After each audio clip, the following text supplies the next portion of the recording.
Japan and Korea would be forward-thinking businesses. Then Europe would be short-term businesses, but forced to look at the long-term through policy. And then the US would be short-term businesses, laissez-faire, do what you want. This is episode 266 of the Community Broadband Bits podcast from the Institute for Local Self-Reliance. I'm Lisa Gonzalez. Benoit Felten is back on the show to talk more about connectivity from an international perspective. He last visited with Christopher way back in 2012 for episode 21. This time they discuss several models that his company, Diffraction Analysis, have studied in areas other than the U.S. Learn more at the company website, diffractionanalysis.com. Before we start the interview, we want to remind you that this commercial-free conversation is not free to produce. Please take a moment to contribute at ilsr.org. If you've already contributed, thanks. Now here's Christopher and Benoit Felten from Diffraction Analysis. Welcome to another edition of the Community Broadband Bits podcast. I'm Chris Mitchell with the Institute for Local Self-Reliance, and today I'm speaking with Benoit Felten, the CEO of Diffraction Analysis. Welcome back to the show, Benoit. Thanks for having me. We last talked about Stokab, I think, in Stockholm. You are the CEO of Diffraction Analysis, which does telecommunications research all around the world. And I often think of you as my go-to person on how things work outside the U.S. and sometimes inside the U.S. Let me ask you, Benoit, when you hear people saying the United States sucks at broadband and Europe is so amazing, how do you react to those monolithic statements? Yeah, well, I think that's generally true. I mean, the problem is always that broadband is as good as where you measure it, right? So, of course, there are places in the US where you can measure broadband and it's really good.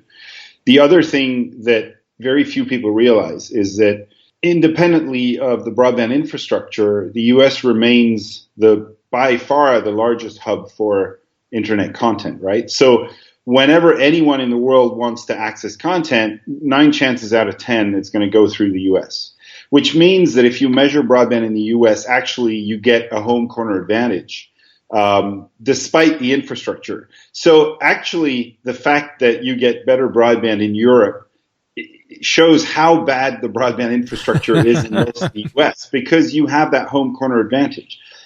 So having said that, I mean, there's no magic about this. The quality of broadband is directly linked to the quality of the broadband infrastructure. And I think generally in the US in the last 20 so years, there's been a prevalent worldview that the private market will provide. And it hasn't. And so, generally this laissez-faire thing that's probably culturally much stronger in the US than anywhere else in the world has failed you. In a lot of other countries in the world, policies that have been put in place have changed things. It's not true absolutely everywhere, but essentially in our worldview and based on the research that we've done, there are 3 models that have worked. Before we get into those models, I'd be curious. There are places in Europe with subpar access, right? I was recently speaking with a friend who has family in southern France, and they have very good access. But I remember speaking, and maybe it's changed, but 10 years ago, I was speaking with someone from the French equivalent of their Federal Communications Commission, and he was saying that they didn't even have a plan to cover the 10% most rural areas of France at that time. Yeah, so they have a plan now, but that doesn't mean it's done. Okay. In fact, our new president has, if I may be so blunt, gloriously put his foot in it by coming in and saying we need to accelerate all of these broadband deployment plans, which of course everybody claps at. And then it turns out he doesn't have a clue what is required, and basically what he was pushing for is already in place, which means that it's not going to make any difference. But yeah, I mean, the challenges of rural broadband are, more or less the same everywhere. Then it's a matter of demographics and geographical layout, right? So some countries are advantaged, like the Netherlands, because basically it's all flat and it's all mud. So basically it's very easy to dig, and you don't have to go through any solid rock anywhere. And, there's geography. Norway is a nightmare. It's solid rock all over the country. So Like an average home build in urban Norway is already more than twice the price of what it would be in the US on average. And that's just because you have to dig with heavy machinery just to get to the house, right, wherever that is, right? So, yeah, rural broadband is a general issue all over the world and all over Europe. I can tell you what we think a good solution might be, but I don't think a lot of countries are anywhere close to that. Okay. So basically, the prevalent model for rural broadband is we'll throw money at it, and that works well until the government says, oh my God, that's a whole lot of money, and then suddenly it stops. So that's kind of where we are. There's no working solution for rural broadband today, and also there's a lot of ambiguity in what we call rural. In some instances, you might be talking about the last 25%. In some instances, you might be talking about the last 5%. Again, that's down to geography and demographics and how forward-thinking the operators may have been. Yeah, I can imagine that rural Switzerland is more challenging than rural Netherlands. Yeah, although that doesn't necessarily mean you get better broadband in rural Netherlands than rural Switzerland, because it so happens that Swisscom is one of the forward-thinking operators, and even though they're absolutely not deploying fiber to the home everywhere, they're thinking about how to improve broadband everywhere, which a lot of incumbent operators aren't really when it comes down to it. The main reason we can see that things are not working in the US is that actually urban broadband is comparatively crap. So we're not even getting to the rural. Right, okay? That's a good reminder. Right. So having said that, you have countries like, now obviously the Nordics in Europe and France, now Spain, very much so. Spain is very much ahead of the curve. So is Portugal. So, countries like that, you don't necessarily get fiber broadband or fiber quality broadband everywhere in urban areas, but mostly that's done. Or if it's not completely done, it's going to be finalized within the next couple of years. And by the way, the policy approaches have been different in these different countries. Then you have a few examples of the market will provide that actually worked.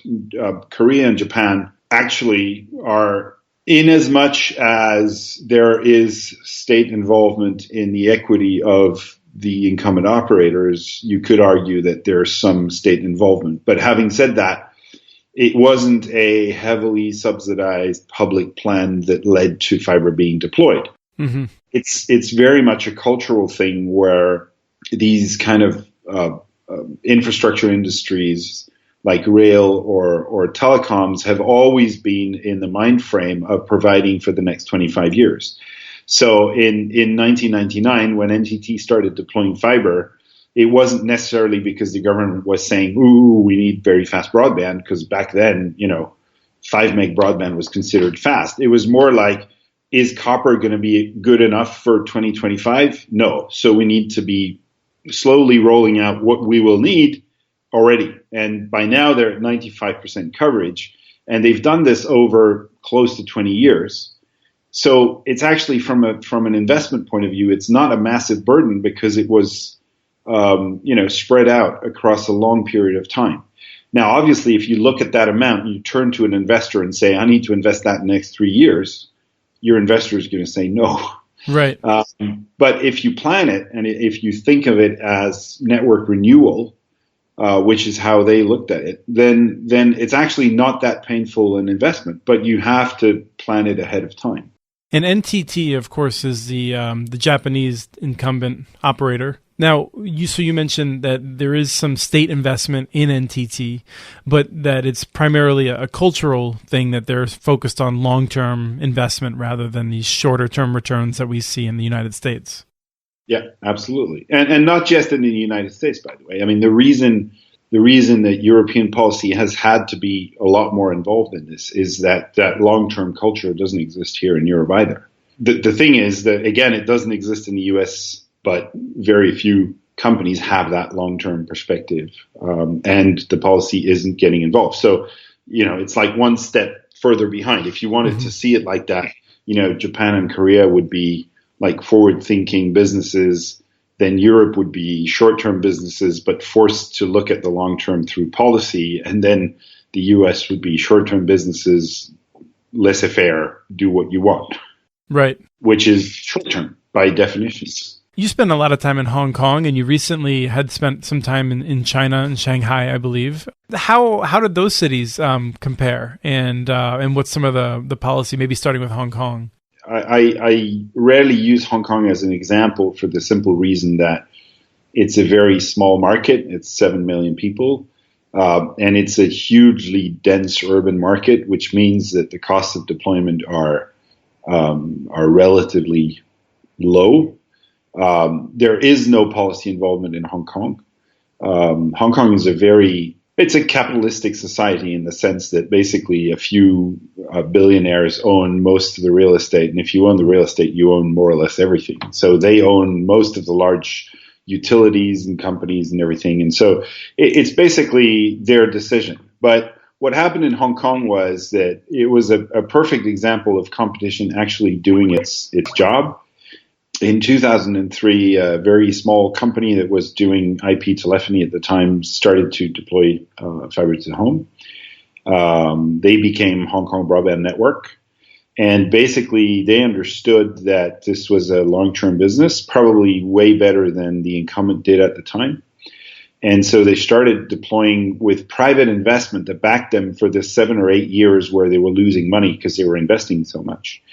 And after 8 years, when it started turning around, the profits they were making were just became insane, because the paradox of this is that fiber networks are actually a very, very sound investment. Compared to highways or office buildings or anything like that, they require very little maintenance. The cost to build is actually not all that high if you compare it to these other infrastructures, and the expectation of revenue is very high. But like any infrastructure investment, for the first 10 or so years, you're not going to make a dime.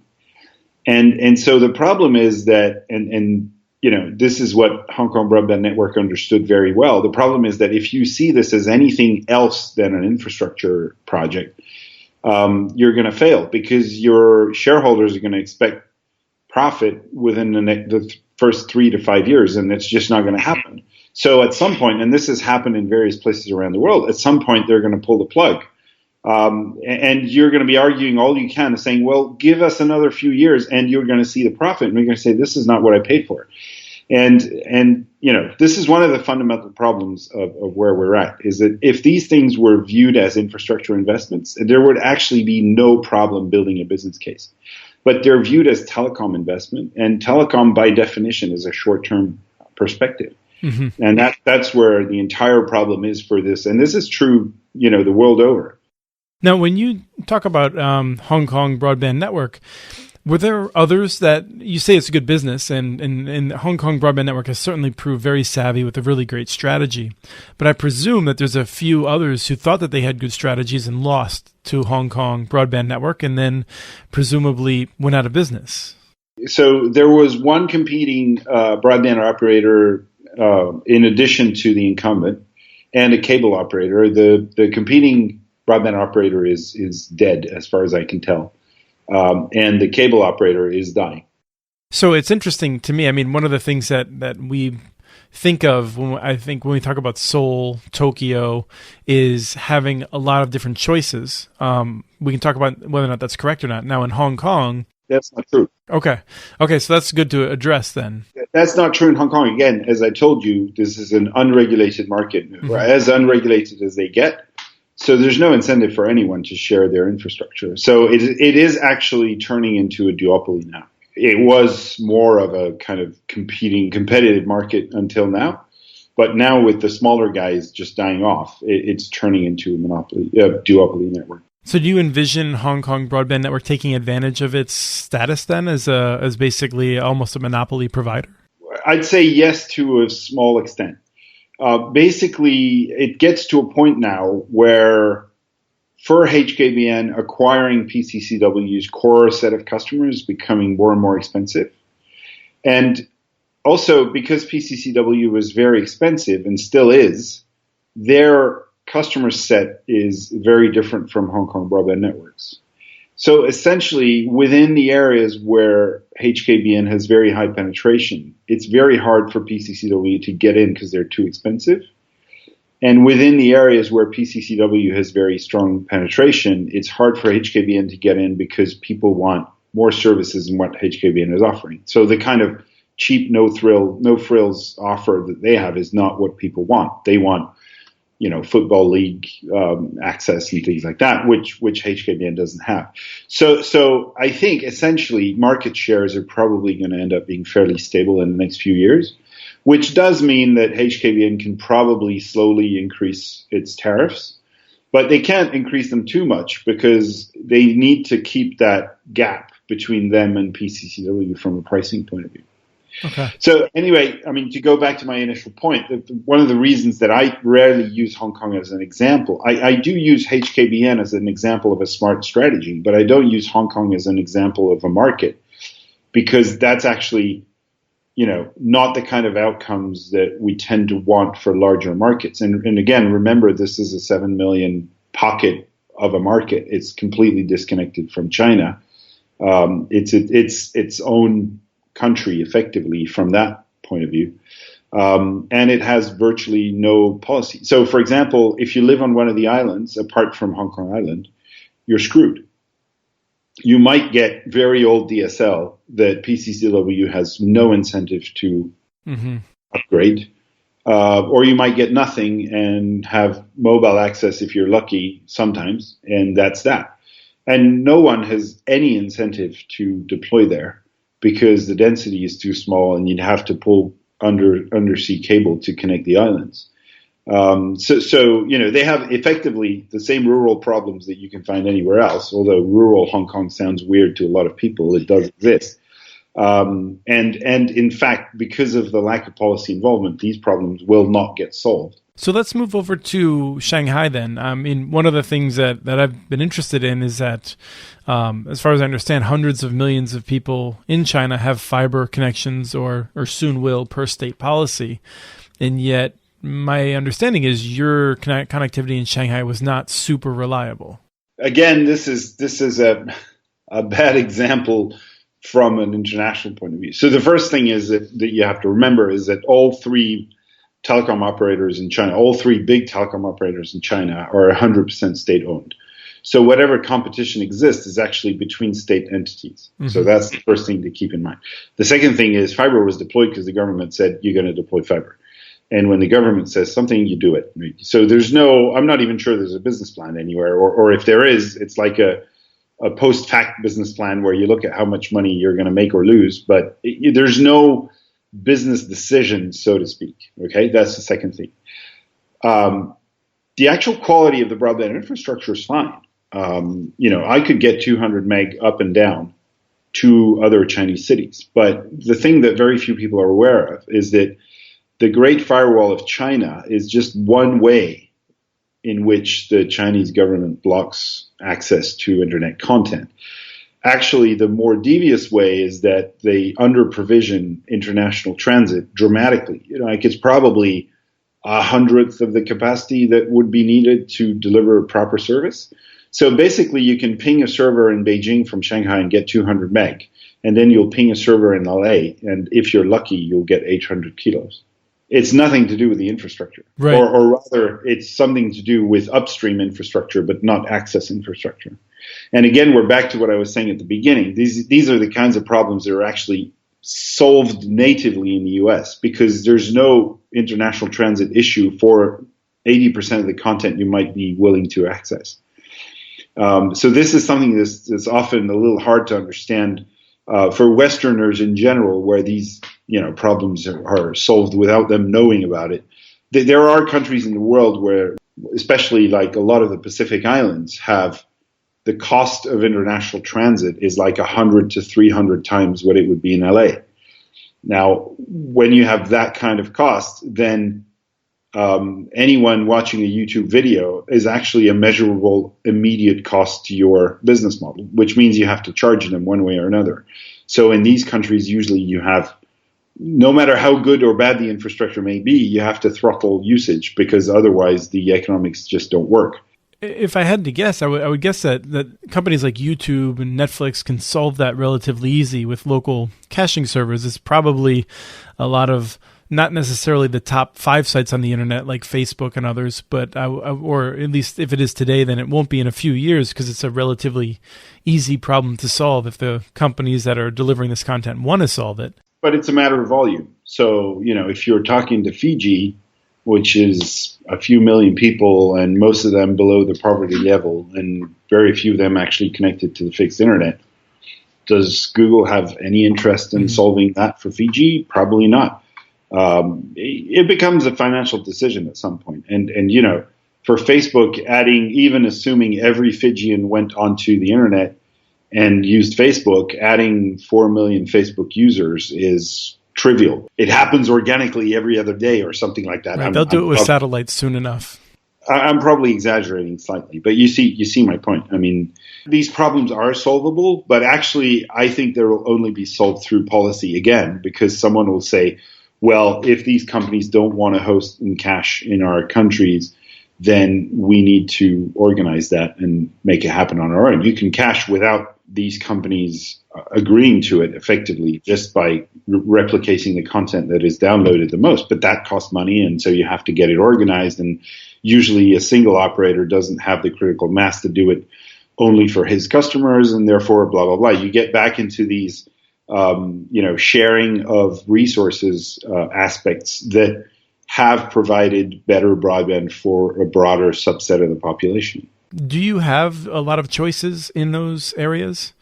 All of Japan and South Korea? In Japan, there's a theoretical unbundling policy for fiber. I say theoretical because the economics are so bad that no one's actually using it. One thing that's important to understand, and unfortunately it's a complicated thing to describe, but whenever you implement network sharing at a passive level, which means the ability for a competing operator to use your infrastructure as if he had deployed his own and have full control over that infrastructure, you're hugely dependent on points of concentration.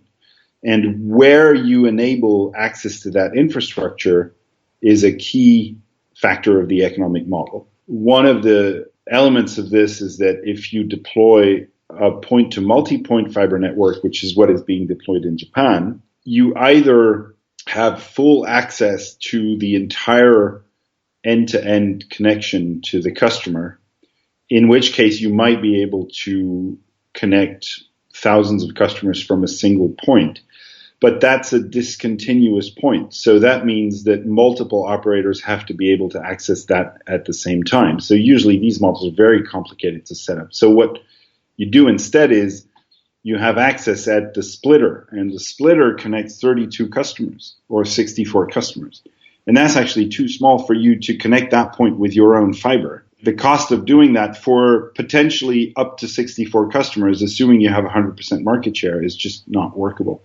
In the same way that subloop unbundling, as this is called in copper, has never worked. So there are numerous countries where policies have been put in place forcing the incumbent operators to open up their VDSL copper, so what you call fiber to the cabinet in the US, open up these cabinets for competitors, but actually no one's buying because the cost of connecting those cabinets is too high. So then you have to buy from the incumbent operator the cost of going to those cabinets, and suddenly you can't make money anymore because you're paying too much of a recurring cost to make any margin. The fact is that in Japan, there is also an active resale product. So basically, competing operators to the incumbent can buy capacity and serve the customer with their own brand. Now, these are lower margin products. The service is actually on the active layer. The service is actually run by NTT. It's not exactly like white labeling, but it's not very far from that. It would be comparable to what an MVNO is to a mobile operator. Right, a company like Ting that's using the Sprint network and just providing customer service effectively. Yeah, well, a little bit more than that, right. But so it's a similar model to that. Now, you have a few competing operators in Japan. So NTT has a competition from KDDI and a couple of other smaller ones, but these don't have 100% coverage. So there's probably half the country where NTT's infrastructure is going to be what you're using anyway.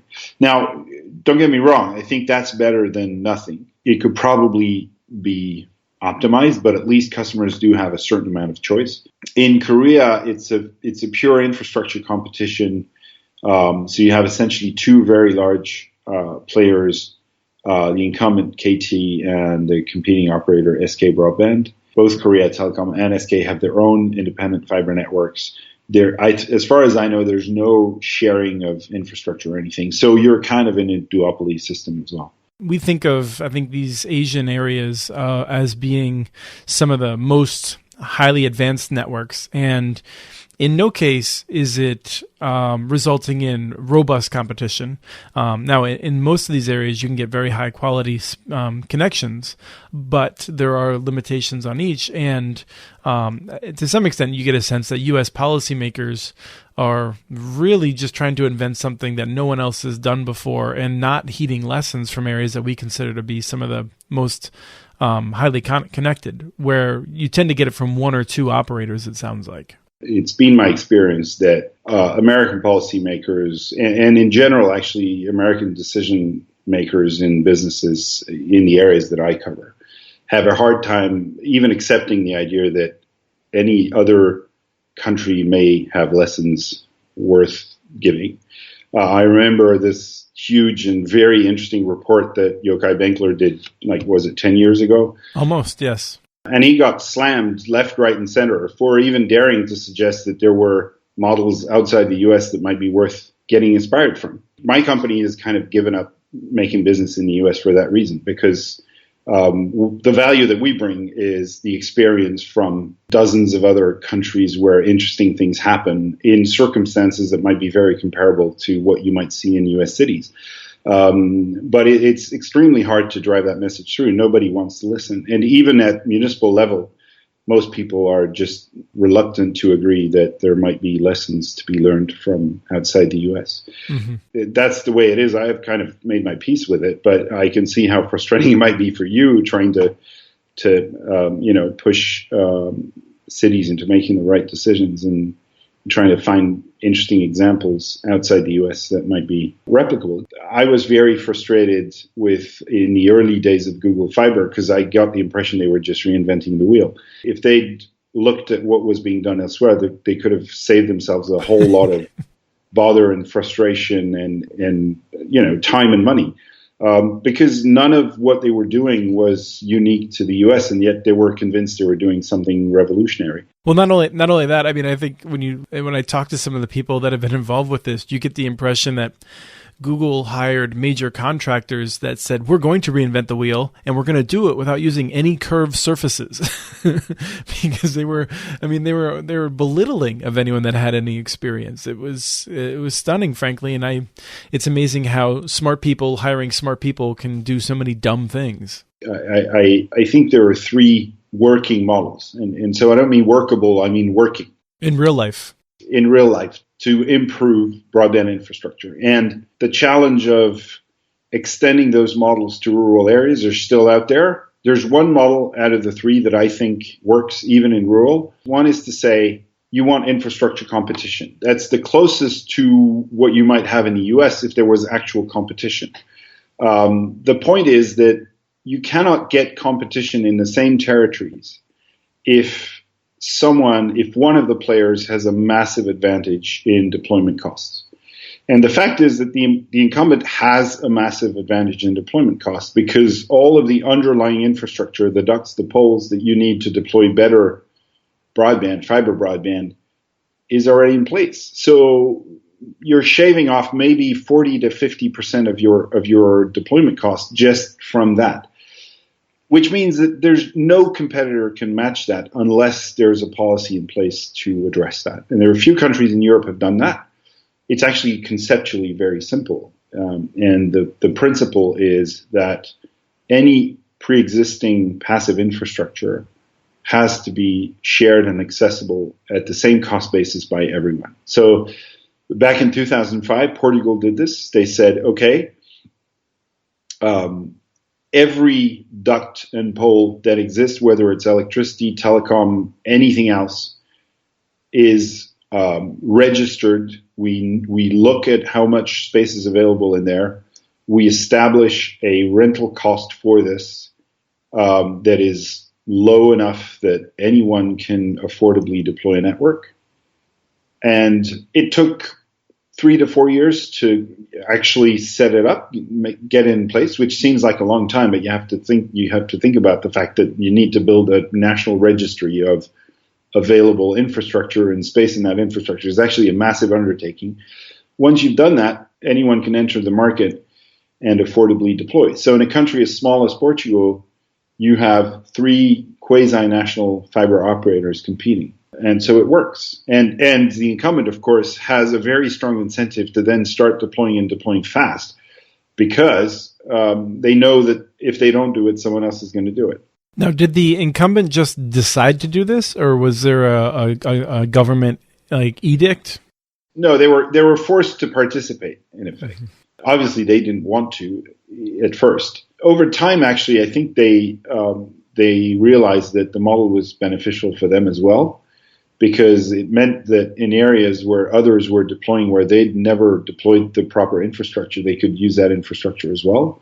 So it lowered their own deployment costs significantly as well, and it sped up their deployment. Lithuania did slightly different, but roughly the same. This is actually, in my view, one model that should be top of mind for policymakers in a lot of developing countries, because in developing countries, you get a huge amount of real estate that's built every year as lower middle class people kind of get up in the world, and they want to move into proper apartments and proper houses. And so there's a huge property boom. And it would be absolutely trivial and virtually costless to just connect all of these homes with ducts and then have these ducts open on the market for anyone who would want to deploy. So that's model number 1. And that model number 1 is sharing infrastructure, basically. Model number 2 is also a form of sharing infrastructure, but it's a different form of sharing infrastructure. Okay. Model number 1 is actually infrastructure competition, but there's a level of sharing the underlying network elements. Okay. Model number 2 is actually a model of proper infrastructure sharing, in the sense that basically you either only deploy one infrastructure nationally and everybody can purchase and access that, or each operator deploys their own infrastructure, but they all do it together at the same time, which means that you only dig once and they all share the cost of that dig. If you do that, then effectively the cost of deployment is hugely reduced for everyone, which means that you can go further and still get a certain level of competition. Now, these two models, they work, but they kind of break down when you get into rural, because the density becomes so low that only the operators who have the most money can still afford to play. And therefore, basically, past the first maybe 50 or 60% of population, you get only one player. And so you're back to monopoly. And even that monopoly will not go all the way to 100. It'll probably stop around 65 to 70% of the population. And that's actually, oddly enough, where the United States, we have a benefit in that the United States can just say, we're just going to give money to this firm to do that. Now, in Europe, I think that's harder to do because of the anti-state subsidization rules for different countries.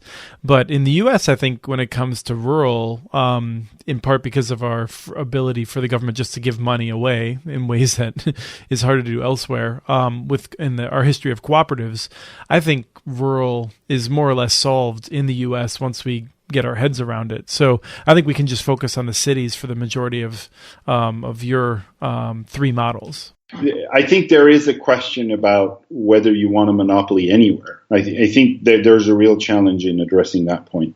A service monopoly, I mean. The third model is a structural separation model. So we have one example worldwide, which is New Zealand, which went down that route, where basically not only do you have a single infrastructure nationally, but that single infrastructure is not owned by a telecom operator. It's owned by an infrastructure company that manages and activates that network, but they don't sell. Only the retail service providers buy from them the wholesale access, and then they resell it to the end customer. And the beauty of that model is that because you get demand certainty in that infrastructure, the economics become unbelievably better. And as a consequence, the prices can go down and the reach can go further out.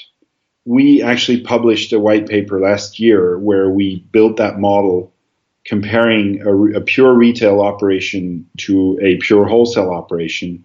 And we came to the conclusion that by standard market expectations in terms of return on investment, you could probably cover 95% plus of the country without any subsidies in that last model. But that's not the direction that the telecom deregulation went, right? And it all started in the US, actually, because when the deregulation, when the liberalization happened and the old Bell monopoly was broken down, instead of realizing that the infrastructure was actually a natural monopoly, but the services above that should be competing, and therefore slicing it in horizontally, if you will, with the infrastructure being owned by one regulated entity and then free competition on top of that infrastructure, they sliced it vertically, geographically, which actually didn't make a whole lot of sense because you still had local monopolies.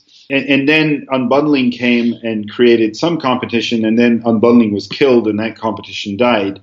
And then cable started doing broadband and they said, oh, well, it's okay, we have competition. But the fact is that there's no healthy model for competition when you look at it that way.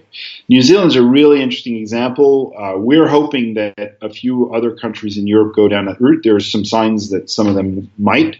In the time we have left, I'm curious, can you just contrast that with Britain, where I think people might think OpenReach is kind of that approach with an infrastructure play? Yeah, it's not actually, because the key aspect is that the infrastructure company has to have full freedom to reinvest its benefits in infrastructure, because it's the long-term thing I was talking about earlier. You have to be in this for the long term. In the UK, what happens is that OpenReach is a separate entity, but it's owned by BT.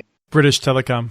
Whatever profit it makes, go back to the British Telecom Group for them to invest in whatever they want. And whatever they want recently has been football rights and, mobile spectrum, but it hasn't been infrastructure at all. Mm-hmm. And so the consequence is that actually the UK is slipping down the ranks in terms of the quality of their broadband, because basically OpenReach invested in the cheapest possible upgrades to the existing DSL network. While some might consider that acceptable in terms of performance, it's certainly way below what other neighboring countries are now providing to their citizens. Thank you, Benoit. This has been very interesting, and I think anyone who is not familiar with you or diffraction analysis, I hope will get a better sense of the value you provide, your perspective that could be useful in any city around the United States in terms of lessons learned, but also that you're not just knowledgeable, but able to translate it into very normal language anyone can understand. So thank you for that. If I can just add something, is that we Sure. we don't only focus on policy, we're also very interested in the operational challenges and the marketing and the selling and all kind of very practical aspects of building a better broadband network. So I hope some people find this interesting, and I hope we can talk again soon. That was Christopher and Benoit Felten, CEO of Diffraction Analysis, talking about connectivity and business models in Europe and Asia. We have transcripts for this and other Community Broadband Bits podcasts available at muninetworks.org/broadbandbits. Email us at podcasts@muninetworks.org with your ideas for the show. Follow Chris on Twitter. His handle is @CommunityNets. You can also follow muninetworks.org stories on Twitter, where the handle is @muninetworks. Subscribe to this podcast and all the other ILSR podcasts, including Building Local Power and the Local Energy Rules podcast. You can access them on Apple Podcasts, Stitcher, or wherever else you get your podcasts. Never miss out on our original research. Subscribe to our monthly newsletter at ilsr.org. Thank you to Arnie Huseby for the song Warm Duck Shuffle, licensed through Creative Commons. And thanks for listening to episode 266 of the Community Broadband Bits podcast.